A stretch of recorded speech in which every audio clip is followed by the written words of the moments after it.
Depois de rever a minha mamãe, a minha madrinha e a minha querida tia, o Rastão fez questão de visitar um local essencial para a história do meu belo povo.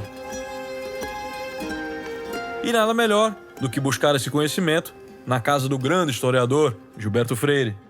Este aí, certamente, foi um grande embaixador da antropologia. Um dos únicos homens capazes de ter uma visão que englobasse o Brasil, explicando como diversos povos se misturaram e como a mudança de ambiente mudou bastante tanto os portugueses que aqui se instalaram, como os escravos transplantados da África, e como estes se reinventaram por aqui. Caboclos, mulatos, cafuzos e mamelucos, submetidos a uma força cósmica e misteriosa que enlaça no mesmo ritmo os que convivem estritamente unidos. Na formação brasileira, esta força agiu do alto, na Casa Grande, e foi complementada pela senzala. Viemos aqui conversar com alguns familiares dele que hoje cuidam do legado de sua obra. Para mim, existiam dois Gilberto Freire, né? Um que foi meu avô, com quem eu tive contato até os 9 anos, e de quem eu tenho lembranças maravilhosas, porque até os meus 7 anos de idade, até mais ou menos 1985, ele fazia questão de conviver ativamente com os netos. Era uma alegria enorme quando a gente chegava aqui. Ele estava na sua posição tradicional, escrevendo alguma coisa na biblioteca, e ele simplesmente levantava os braços e gritava "Viva!". Era a sua saudação tradicional quando recebia as pessoas.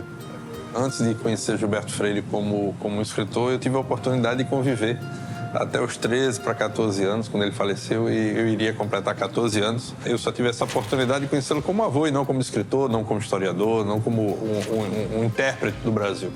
E tive, junto com meus irmãos, a oportunidade de correr por essa casa, de tê-lo como tutor, né? E todo um conhecimento que, direto ou indiretamente, ele como avô passava para os netos. Aqui um pouco dos livros de Gilberto, né? Uma quantidade enorme de livros que representam um pouco da base de estudos que dá a ele a condição de escrever sobre o Brasil. Muito do que se tinha sobre o Brasil vem a partir de relatos de estrangeiros, né? Visitantes estrangeiros ao Brasil, né? Principalmente no século XVI e XVII.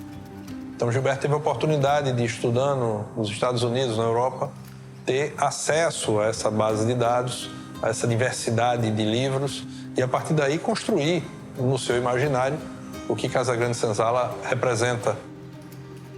Naquela altura não existia internet, não existia esse volume, essa massa de conhecimento disponível. E até buscava isso através dos amigos, que trouxessem material, que buscassem livros, que ele pudesse se embasar para escrever, né, suas 72 obras publicadas em vida e 8 que ficaram para ser publicadas pela Fundação pós-morte. Pois é, a biblioteca é o espaço em que a gente sempre encontrava ele. Ele sempre estava aqui, tá? Evidentemente que, vez por outra, a gente encontrava ele em outros espaços. Mas aqui, com certeza, você encontrava nessa posição, sentadinho, escrevendo. Obviamente que não estava sempre de paletó e gravata. Na verdade, não era muito chegado a um paletó e gravata, mas estava sempre nessa situação. Agora, cercado de livros por aqui. E Dona Madalena era muito rígida nesse processo. Ela tinha um senso de proteção a ele muito grande. Para deixar ele produzir, né? Uma pessoa que produziu a vida toda. De todos os livros de Gilberto, ele tem uma tríade muito importante. Casa Grande Senzala, Sobrados dos Mucambos e Ordem e Progresso são 3 livros daquilo que seria uma tetralogia que não chegou a ser escrito, que é o Jazigos e Covas Rasas, que fecharia esse ciclo mais longo de análise sobre o Brasil.